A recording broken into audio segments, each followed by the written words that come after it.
कलाम मुक़द्दस में इसलिए हमारे लिए आज की तिलावत हिज़किय्याह नबी की किताब उसका 17वां बाब उसकी 22वीं से 24वीं आयत तक।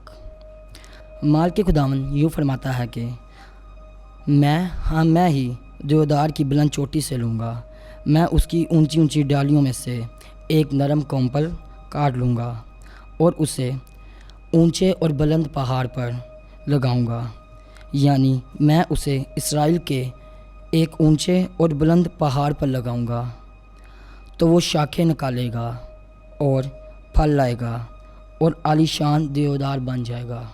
उसके नीचे सब परिंदे बसेंगे, सब परदार जानवर उसकी डालियों के साए में बसेरा करेंगे और मैदान के सब दरख्त जानेंगे कि मैं ही खुदावन हूँ, जिसने बुलंद दरख्त को पस्त किया और पस्त दरख्त को बुलंद किया और हरे दरख्त को सूखा दिया और खुश्क दरख्त को सरसब्ज़ किया।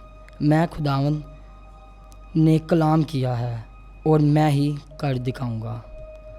पाक कलाम के पढ़े और सुने जाने पर खुदावंद की खास बरकत हो। खुदावंद का शुक्र हो।